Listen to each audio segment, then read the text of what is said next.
আসসালামু আলাইকুম, সবাইকে স্বাগতম কেমিস্ট্রি ভ্যানিউ চ্যানেলে। আজকে আমরা আপনাদের অনার্স প্রথম বর্ষ রসায়ন এবং গণিত বিভাগের জন্য যেই নন মেজর সাবজেক্ট রয়েছে, নন মেজর ফিজিক্স 2, ওইটার শেষ অধ্যায়টা শুরু করতে যাচ্ছি। অধ্যায়ের নাম হচ্ছে বিকিরণ।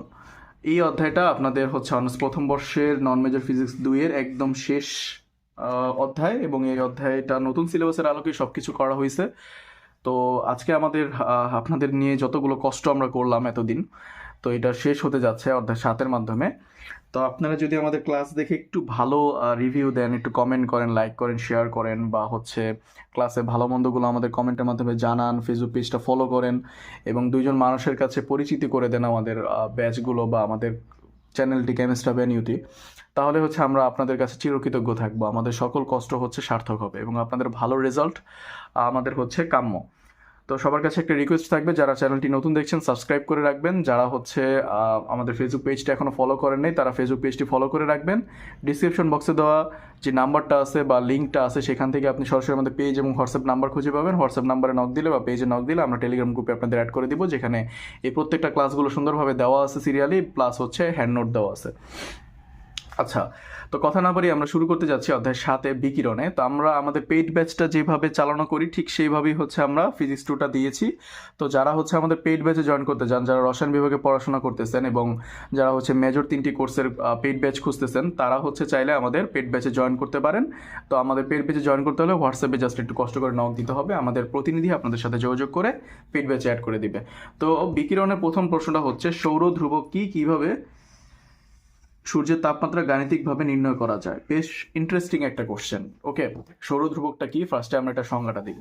বায়ুমণ্ডলের উপস্থিতি অগ্রাহ্য হতে পৃথিবীর গড় দূরত্বে একটা কৃষ্ণকায়াকে সূর্যরশ্মি লম্বভাবে পৃথিবীর পৃষ্ঠে স্থাপন করলে কৃষ্ণকায়টি প্রতি মিনিটের প্রতি একক ক্ষেত্রফলে সূর্য হতে যে পরিমাণ বিকিরণ শক্তি গ্রহণ করে তাকে সৌর ধ্রুবক বলে, আর একে এস দ্বারা ব্যক্ত করা হয়। তাহলে সৌর ধ্রুবকটা কি বুঝতে হবে যে বায়ুমণ্ডলের উপস্থিতি অগ্রাহ্য করে পৃথিবীর গড় দূরত্বে একটা কৃষ্ণকায়ক সূর্যরশ্মি লম্বভাবে পৃথিবীর পৃষ্ঠে স্থাপন করলে, কৃষ্ণকায়কটা হচ্ছে এমন একটা বস্তু যেটা হচ্ছে কি করতে হবে, যেটা সূর্যরশ্মিটাকে অবজার্ভ করে ফেলবে, ভিতরে হচ্ছে অ্যাবজর্ব করবে, অর্থাৎ গ্রহণ করে ফেলবে, ঠিক আছে, নিজে শুষে নিবে।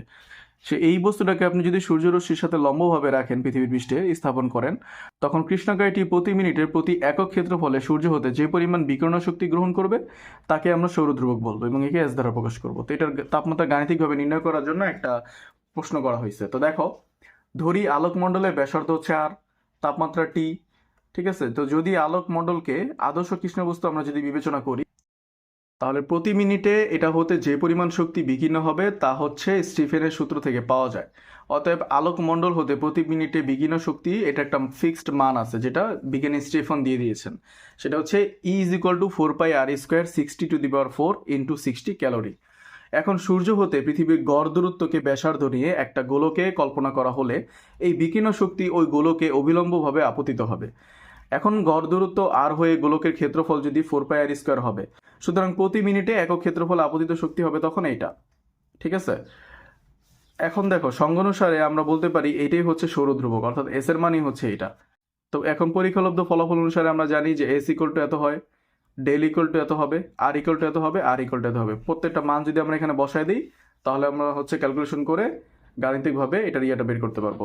তো জাস্ট আরটা এখানে হচ্ছে আমাদের ফিক্সড থাকবে না, সরি টিটা হচ্ছে এখানে ফিক্সড থাকবে না, টিটা আমাদের মন মতো আমরা মান বসায় নিব, এইভাবে আমরা টেম্পারেচারটা পেয়ে যাব, ঠিক আছে। মানে বিষয়টা হচ্ছে কি, দেখো, এস এর মান আমরা জানি, আর এর মান জানি, ডেল এর মান জানি, আর এর মান জানি, সবকিছুর মান জানি, জাস্ট কিসের মান জানি না, টি এর মান জানি না। টিটা হচ্ছে আমাদের তাপমাত্রা, এটি তো আমাদের বের করতে হবে, তাই না? প্রশ্নই তো ছিল যে তাপমাত্রা বের করা গাণিতিক পদ্ধতি। ওকে, আচ্ছা, চলে যাচ্ছি পরবর্তী প্রশ্নে। তো পরবর্তী প্রশ্নে যাওয়ার আগে আমরা একটু অ্যাড করে দিই, আমরা টি যদি বের করতে চাই সরাসরি, তাহলে আমরা এইভাবে লিখতে পারি, S/606 × r² / r²⁴ এই সূত্রের সাহায্যে আমরা সরাসরি টি এর মানটা বের করতে পারবো, ঠিক আছে। তো ইহা ছাড়াও সূর্য থেকে নিঃসৃত সর্বাধিক তীব্রতার বিকিরণের তরঙ্গ দৈর্ঘ্য xm জেনে বা λm জেনে নিয়ে ভিএন এর সরণ সূত্র হচ্ছে ΔMT = এত হতেও সূর্যের তাপমাত্রা নির্ণয় করা সম্ভব। তো পরবর্তী প্রশ্ন চলে যাচ্ছি। পরবর্তী প্রশ্নটা হচ্ছে নিঃসরণ ক্ষমতা ও শোষণ ক্ষমতার সংজ্ঞা দাও। এটা সংজ্ঞাটা হচ্ছে তোমরা তোমাদের মতো করে দিয়ে দিবা, জাস্ট একবার পড়লেই হবে।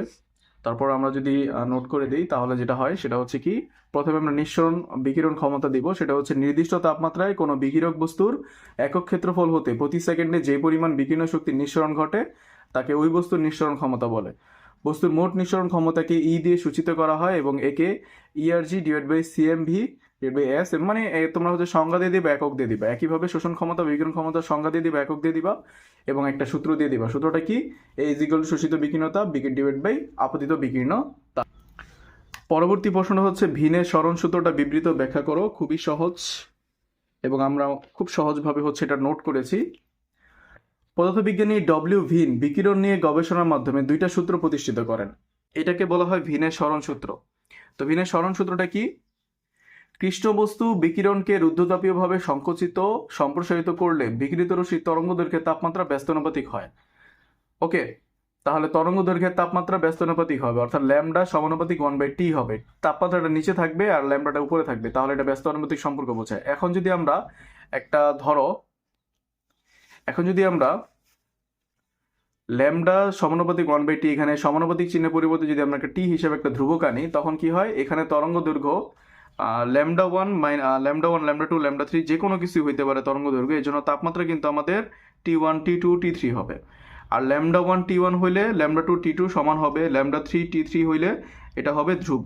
মানে lambda one T1 lambda two T2 lambda three T3 সবগুলো কিন্তু সমান, তাই আমরা এটাকে ধ্রুবক হিসেবে ধরে নিতে পারি।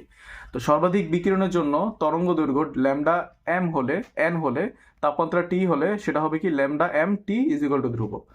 এটি হচ্ছে ভিনের সূত্র। তো কৃষ্ণবস্তু সর্বোচ্চ তাপমাত্রা বৃদ্ধি পেলে বিকিরণ শক্তি বৃদ্ধি পায়, তাপের উৎসের তরঙ্গ দৈর্ঘ্যের এরূপ পরিবর্তনের ফলে বিকিরণ হয়, তাই একে ভিনের সরণ সূত্র বলা হয়।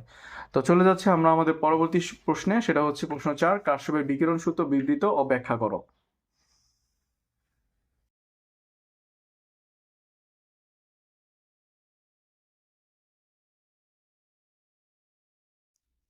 তো সূত্রটা হচ্ছে কি, একই তাপমাত্রায় কোনো নির্দিষ্ট তরঙ্গ দৈর্ঘ্যের জন্য সকল বস্তুর বিকিরণ ক্ষমতা ও শোষণ ক্ষমতার অনুপাত ধ্রুব হয় এবং এই অনুপাত কোনো আদর্শ কৃষ্ণবস্তুর বিকিরণ ক্ষমতার সমান হয়। তো এটা বিজ্ঞানী হচ্ছে দেখো এখানে একটা জিনিস বোঝার চেষ্টা করবা যে বিজ্ঞানী কারশফ আসলে কি বলার চেষ্টা করছেন। তুমি একটু খেয়াল করো, তিনি এখানে তাপমাত্রাটা কিন্তু ফিক্সড রাখছেন, অর্থাৎ একই তাপমাত্রা রাখছেন, তাহলে তাপমাত্রার কোনো কাজ নাই। তাহলে সকল তরঙ্গ দৈর্ঘ্যের জন্য সকল বস্তুর বিকিরণ ক্ষমতা শোষণ ক্ষমতার অনুপাত ধ্রুব হবে। তাপমাত্রা ফিক্সড থাকলে তরঙ্গ দৈর্ঘ্যের জন্য কিন্তু বস্তুর বিকিরণ ক্ষমতা শোষণ ক্ষমতার কিন্তু অনুপাত ধ্রুব হয়। অর্থাৎ এই যে এটা কিন্তু ধ্রুব হচ্ছে, এটা হচ্ছে বস্তুর বিকিরণ ক্ষমতা আর এটা হচ্ছে কি শোষণ ক্ষমতা, এই দুইটার অনুপাত কিন্তু আমাদের হচ্ছে ফিক্সড হচ্ছে বা ধ্রুব হচ্ছে, এটাই কিন্তু উনি বলছেন। তাহলে মূল সূত্রটা তুমি যদি মুখস্থ রাখতে পারো, ব্যাখ্যাটা তুমি ইজিলি করতে পারবা। তো আমরা এখানে লিখছি যে আমরা হচ্ছে বিকিরণ ক্ষমতাকে ই ল্যামডা ধরে নিচ্ছি, শোষণ ক্ষমতাকে এ ল্যামডা ধরে নিচ্ছি। কৃষ্ণবস্তুর বিকিরণ ক্ষমতা যদি ই ল্যামডা ধরি তাহলে হচ্ছে এটা দাঁড়ায়। তো এটা আমরা কীভাবে প্রমাণ করব? মনে করি ল্যামডা ও ডি ল্যামডা তরঙ্গ দৈর্ঘ্যের পাল্লায় বস্তুটার বিকিরণ ক্ষমতা হচ্ছে ই ল্যামডা, শোষণ ক্ষমতা হচ্ছে এ ল্যামডা এবং কিউ পরিমাণ শক্তি প্রতি সেকেন্ডের প্রতি একক ক্ষেত্রফলে আপতিত হচ্ছে। তাহলে বস্তুটির দ্বারা প্রতি সেকেন্ডে শোষিত তাপের পরিমাণ কি দাঁড়াইলো? এ ল্যামডা কিউ, এবং বাকিটা হচ্ছে কি 1 মাইনাস এ ল্যামডা কিউ দাঁড়াইলো না? মানে এটা হচ্ছে প্রতি সেকেন্ডে শোষিত তাপমাত্রা এত, বাকি তাপমাত্রা হচ্ছে 1 থেকে জাস্ট এটা মাইনাস হবে, এবং প্রতিফলিত বা সঞ্চালিত হবে কতটুকু অংশ? এতটুকু অংশটাই। তো টি তাপমাত্রায় এবং ল্যামডা ওয়ান ও ল্যামডা প্লাস ডি ল্যামডা তরঙ্গ দৈর্ঘ্যের পাল্লায় প্রতি একক ক্ষেত্রফল থেকে বস্তু দ্বারা বিকিরণ শক্তি পরিমাণ তখন কি দাঁড়াবে? ই ল্যামডা ডি ল্যামডা। তাহলে আমরা বলতে পারি বস্তুটার একক তল হতে প্রতি সেকেন্ডে বর্জিত তাপ শক্তি সমান হবে কার? বস্তু কর্তৃক প্রতিফলিত শক্তি প্লাস বিকিরণ তাপ শক্তির পরিমাণের সাথে। অর্থাৎ সে প্রতি সেকেন্ডে কতটুকু তাপ বর্জন করবে, সেই বর্জিত তাপের শক্তিটা হবে প্রতিফলিত শক্তির সাথে বিকিরণ তাপ শক্তির যোগফলের সমান। অর্থাৎ বস্তু যখন তাপের সমাবস্থা থাকে তখন মোট আপতিত তাপ শক্তি আর মোট বর্জিত তাপ শক্তি কিন্তু আবার সমান হয়ে যায়। তো তখন আমরা বলতে পারি কি is equal to 1 minus A lambda Q plus E lambda D lambda.